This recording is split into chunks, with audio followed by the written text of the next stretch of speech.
भारतीय अर्थव्यवस्था Indian economy एक ऐसा सब्जेक्ट है जिसे ज्यादातर स्टूडेंट ज्यादातर नहीं कहें अधिकांशतः स्टूडेंट इसको नहीं पढ़ते हैं। संभावना बहुत कम बचता है या बहुत कम ऐसे टॉपिक हैं जो प्रीलिम्स मेंस दोनों के लिए इंपॉर्टेंट है कि यूपीएससी कभी भी आपसे प्रीलिम्स या मेंस में ये नहीं पूछेगा कि रेपो दर क्या होता है, रिवर्स रेपो दर क्या होता है, प्रीलिम्स में भी नहीं पूछेगा। जब मैं आपको पढ़ाऊंगा तो इसी अप्रोच से कि पहले तो जरूरत है कि आपका स्टैटिक पोर्शन आपका मैं बेहतर बनाऊंगा। आप लगातार लिखेंगे तो आपका कॉन्फिडेंस आएगा, और तीसरा आपको पता होना चाहिए कि एक मॉडल आंसर कैसा होना चाहिए जिससे कि आप आंसर को और बेहतर बना सकते हैं। हेलो बच्चों, मेरा नाम ऋषि जैन है और मैं PW ओनली IAS में इंडियन इकोनॉमी भारतीय अर्थव्यवस्था पढ़ाता हूं। यानी हिंदी मीडियम में इंडियन इकोनॉमी भारतीय अर्थव्यवस्था मैं ही आप लोगों को पढ़ाऊंगा। अब सबसे बड़ी बात है कि आज का ये सेशन किस लिए रखा गया है, इस सेशन का इंपॉर्टेंस क्या है। तो इस सेशन का सबसे बड़ी बात है कि जहां मैं आपको बता पाऊं कि इंडियन इकोनॉमी सब्जेक्ट कैसा है, नंबर 1, इसका यूपीएससी में क्या योगदान है, नंबर 2, नंबर 3, अगर मैं आपको इंडियन इकोनॉमी पढ़ा रहा हूं तो पढ़ाने का अप्रोच क्या होगा, एंड नंबर 4, क्या एक्स्ट्रा मैं आपके लिए एफर्ट करूंगा जहां आपके लिए ये सब्जेक्ट बहुत आसान हो जाए। ऐसा क्यों कह रहा हूं? क्योंकि बच्चों, भारतीय अर्थव्यवस्था इंडियन इकोनॉमी एक ऐसा सब्जेक्ट है जिसे ज्यादातर स्टूडेंट ज्यादातर नहीं कहें अधिकांशतः स्टूडेंट इसको नहीं पढ़ते हैं। कैसे? क्योंकि आप खुद देखिए कि अगर आप एनसीईआरटी भी देखते हैं तो 11 एंड 12 का आप थोड़ा बहुत एनसीईआरटी या 9 और 10 का कुछ एनसीईआरटी में आप इंडियन इकोनॉमी को पढ़ते हैं, और 12th के बाद अगर आपका सब्जेक्ट नहीं रहा हो इकोनॉमिक्स तो फिर आप कभी भी इंडियन इकोनॉमी उस दौरान नहीं पढ़ते हैं अपने ग्रेजुएशन के दौरान। तो जो पढ़ा हुआ भी है वो भी एकदम वाइप आउट भूल चुके होते हैं। इसीलिए अधिकांशतः मेरे पास जो बच्चे आते हैं, बिल्कुल मैं उनको एकदम स्क्रैच से शुरू करता हूं, ये मानकर शुरू करता हूं कि अभी ये पहली बार इस सब्जेक्ट को पढ़ रहे हैं। सबसे बड़ी बात है कि भारतीय अर्थव्यवस्था की अगर मैं बात करूं तो जैसे आप हिस्ट्री पढ़ते हैं, ज्योग्राफी पढ़ते हैं, पॉलिटी पढ़ते हैं, है ना, साइंस पढ़ते हैं, वहां क्या एक आपको बेनिफिट मिलता है। बेनिफिट ये मिलता है कि आपको यूपीएससी के एग्जाम का चरण तो पता ही है कि अगर आप प्रीलिम्स की तैयारी कर रहे होते हैं और आप मेंस की तैयारी कर रहे होते हैं, तो आप, अगर मैं बात करूं हिस्ट्री की, ज्योग्राफी की, पॉलिटी की बात करता हूं, तो लगभग देखा जाता है कि ये सब्जेक्ट की जो टॉपिक्स हैं, जो टॉपिक आप पढ़ रहे होते हैं, ये टॉपिक दोनों ही आपको प्रीलिम्स और मेंस में आपको मिलते हैं। प्रीलिम्स मेंस दोनों में ही आपको मिलते हैं। आपके लिए एक अच्छी बात होती है कि आप इसकी तैयारी उसी हिसाब से करते हैं। लेकिन अगर मैं बात कर रहा हूं किसकी, ये ज्यादातर जो अन्य सब्जेक्ट हैं, जैसे अगर मैं बात कर रहा हूं हिस्ट्री की, बात कर रहा हूं मैं ज्योग्राफी की, बात कर रहा हूं मैं पॉलिटी की, बात कर रहा हूं, है ना, जो मेजर सब्जेक्ट हैं मैं उनकी बात कर रहा हूं। इकोनॉमी की अगर बात करते हैं, भारतीय अर्थव्यवस्था की बात करते हैं, तो हम क्या देखते हैं कि इसमें क्या होता है, प्री है, मेंस है, ठीक है ना, प्री है और मेंस है। तो इसमें क्या देखने को मिलता है कि प्री का अलग सिलेबस आपको देखने को मिलेगा, मेंस का सिलेबस आपका अलग है, पूरा एकदम वेल डिफाइंड सिलेबस है। यानी संभावना बहुत कम बचता है या बहुत कम ऐसे टॉपिक हैं जो प्रीलिम्स मेंस दोनों के लिए इंपॉर्टेंट है।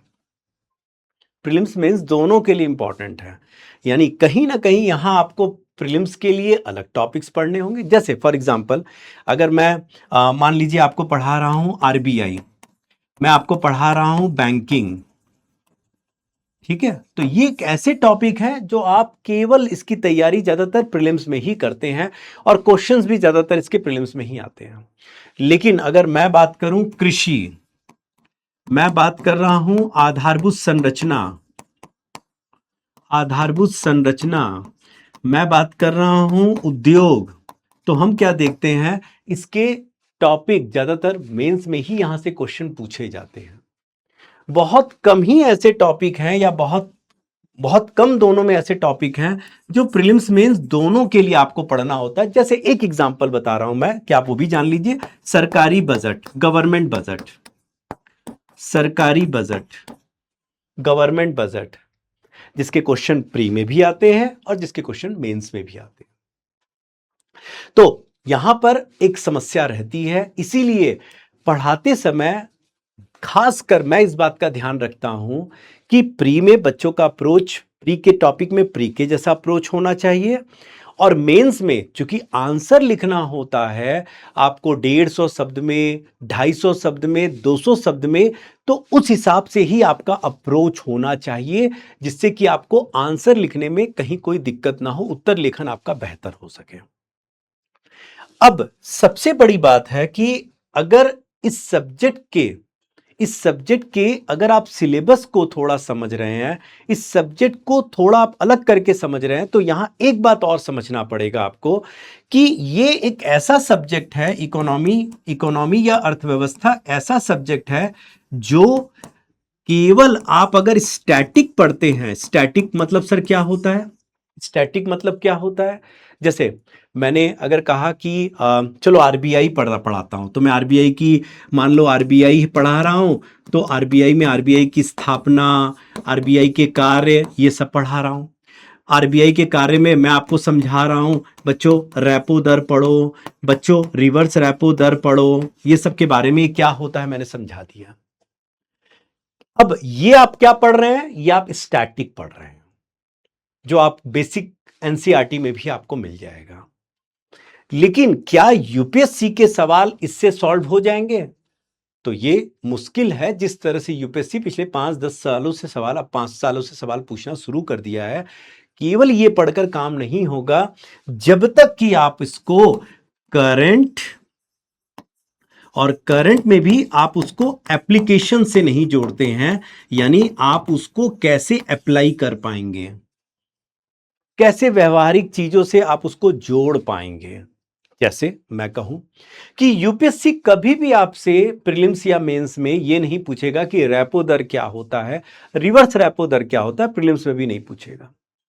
यूपीएससी बल्कि ऐसे सवाल पूछ रहा है कि अगर मानो बच्चों कि बाजार में या अर्थव्यवस्था में मुद्रास्फीति या इन्फ्लेशन बढ़ गया है, इन्फ्लेशन बढ़ गया है, ठीक है, मुद्रास्फीति दर अगर बहुत ज्यादा है, तो ऐसे में आरबीआई मुद्रास्फीति को नियंत्रित करने के लिए, इन्फ्लेशन को नियंत्रित करने के लिए रेपो दर को क्या करेगा, रेपो दर में वृद्धि करेगा या रेपो दर में कमी करेगा।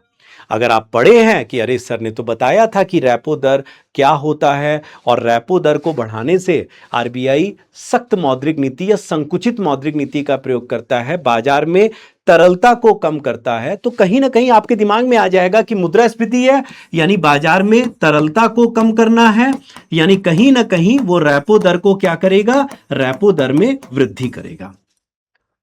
ऐसे सवाल यूपीएससी पूछ रहा है, तो इसीलिए आपको एप्लीकेशन आना चाहिए, आपको करंट से उसको जोड़ना आना चाहिए। अब सर करंट से कैसे जोड़ना, जैसे करंट मुद्रास्फीति मान लीजिए अर्थव्यवस्था में बढ़ रहा है या बढ़ सकता है, क्यों सर कैसे बढ़ेगा, अभी अर्थव्यवस्था में तो कम है, इसलिए बढ़ने की संभावना बन रही है। इसलिए एक तो कहीं ना कहीं देखा जा रहा है कि वैश्विक अर्थव्यवस्था में बहुत बड़ा परिवर्तन आप देखने को मिल रहा है।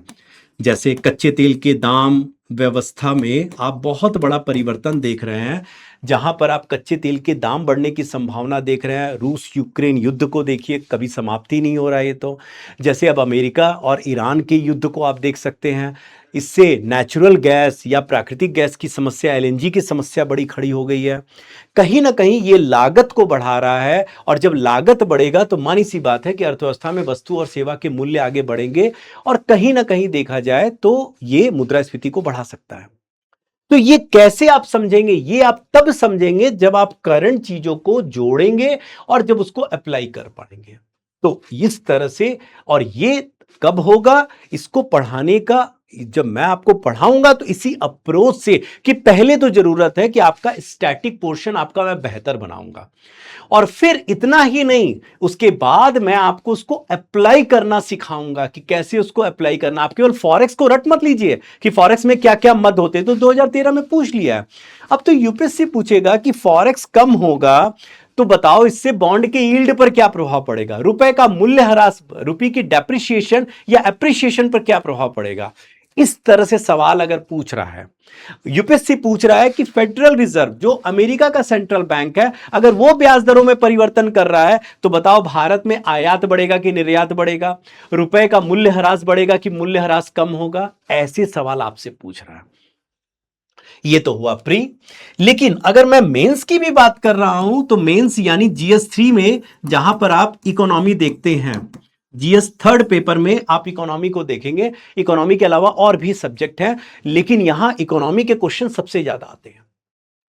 अब मेंस में क्या अप्रोच है? मेंस में हम लोगों का अप्रोच या मेरा अप्रोच क्या होता है? सबसे इंपॉर्टेंट है कि आपको पहले टॉपिक की एक अच्छी समझ आपको देनी है। बहुत अच्छी समझ मैं आपको दूंगा। आप अच्छे से टॉपिक को समझेंगे, उसको 360 डिग्री में टॉपिक को अच्छे से समझेंगे। डन। उसके बाद आप क्या करेंगे? टॉपिक को आप इंटरलिंक करना मैं आपको सिखाऊंगा कि कैसे आप टॉपिक को इंटरलिंक करेंगे। इंटरलिंक करेंगे, जैसे अगर मैं कहूं, मेंस में बात करते हैं खाद्य सुरक्षा। खाद्य सुरक्षा, फूड सिक्योरिटी एक टॉपिक है, लेकिन जब तक आप खाद्य सुरक्षा को, आप खाद्य सुरक्षा तो समझेंगे, फूड सिक्योरिटी क्या होता है, क्या समस्या है भारत में, इंडिया में फूड सिक्योरिटी को लेकर क्या क्या चुनौतियां हैं, लेकिन जब तक आप इसको पीडीएस यानी पब्लिक डिस्ट्रीब्यूशन सिस्टम से नहीं जोड़ेंगे, जब तक आप इसको एग्रीकल्चर मार्केटिंग यानी कृषि विपणन से नहीं जोड़ेंगे, एग्रीकल्चर मार्केटिंग कृषि विपणन से नहीं जोड़ेंगे, तो कैसे आप खाद्य सुरक्षा के साथ न्याय कर पाएंगे? जब तक आप इसको एमएसपी न्यूनतम समर्थन मूल्य से नहीं जोड़ेंगे। इसीलिए इसीलिए बहुत जरूरी है इंटरलिंक करके 360 डिग्री अप्रोच लेना।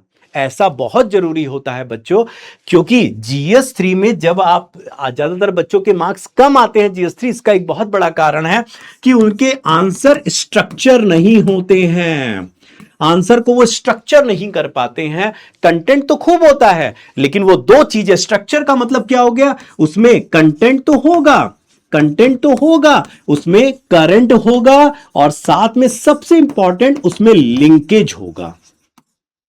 जब आप इन तीनों चीजों का समावेशन करते हैं, इंक्लूजन करते हैं, तो आपका स्ट्रक्चर ज्यादा बेहतर बनता है। और ये चीजें क्लास में मैं सिखाता हूं आंसर राइटिंग में आपको, जिससे कि एक तो आपके लिखने की शैली होगी, बढ़ेगी, आप लगातार लिखेंगे तो आपका कॉन्फिडेंस आएगा, और तीसरा, आपको पता होना चाहिए कि एक मॉडल आंसर कैसा होना चाहिए, जिससे कि आप आंसर को और बेहतर बना सकते हैं। ये एक प्लस पॉइंट होता है, एक प्लस पॉइंट है जो मेरी क्लास में आपको प्राप्त होगा, और जो मैं पूरा प्रयास करूंगा कि मैं इसको आपको बेहतर तरीके से दे सकूं। अब इससे और थोड़ा आगे बढ़ने से पहले एक बात और मैं बता दूं कि हमारे यहां पर एक प्रारंभ 2029 शुरू हो चुका है। ये हिंदी और इंग्लिश दोनों में है। हिंदी मतलब जहां नोट्स भी हिंदी में, लेक्चर भी हिंदी में आपको मिलेंगे। इंग्लिश मतलब जहां पर इंग्लिश में नोट्स होंगे, लिखाया भी आपको इंग्लिश में जाएगा, लेकिन समझाने में हिंदी शब्दों का भी आपका ज्यादा प्रयोग हो जाएगा। तो ये अवेलेबल है, जिसका आप लाभ ले सकते हैं, जिसको आप ज्वाइन कर सकते हैं। अब मैं फिर से आता हूं अपने इस पार्ट में, जहां पर मैं बात कर रहा हूं कैसे कोरिलेशन करेंगे, कैसे जीएस 3 में आंसर राइटिंग और बेहतर बनाएंगे। ये काम हम लोग क्लास में करते हैं, और मैं इस काम को बहुत बखूबी कराता हूं। तो इस हिसाब से आप प्रीलिम्स को भी तैयार कर लेते हैं, आप मेंस में आंसर राइटिंग बहुत बेहतर करते हैं, और आपकी भारतीय अर्थव्यवस्था की तैयारी बेहतर होती है। अब सबसे बड़ी बात है कि सर ये तो ठीक है, लेकिन पढ़ाने की शैली, तो पढ़ाने की शैली के बारे में बस यही कहूंगा आपको एक लाइन में कि आपका इकोनॉमी सबसे फेवरेट सब्जेक्ट बन जाएगा। और सब्जेक्ट की तुलना में आपको इकोनॉमी बहुत अच्छा लगने लगेगा। आप न्यूज़पेपर पढ़ेंगे तो आप पहला पेज पहले, अब जो छोड़ देते थे, है ना, बिजनेस और अन्य न्यूज़ को, आप पहले उसी को पढ़ना शुरू कर देंगे। आपको इस सब्जेक्ट से प्यार हो जाएगा। इतना आसान, क्योंकि सबसे बड़ी बात है इकोनॉमी में सारा खेल शब्दावली का है। और जब शब्दावली को आप समझने लगेंगे, आप इंटरलिंक करने लगेंगे, तो ये सब्जेक्ट आपके लिए और आसान बन जाएगा। तो ये रहा मेरा अप्रोच, और ये रहा भारतीय अर्थव्यवस्था का, किस तरह से मैं इसको पढ़ाता हूं, क्या अप्रोच है जो आपने समझा है। Thank you so much, all the best.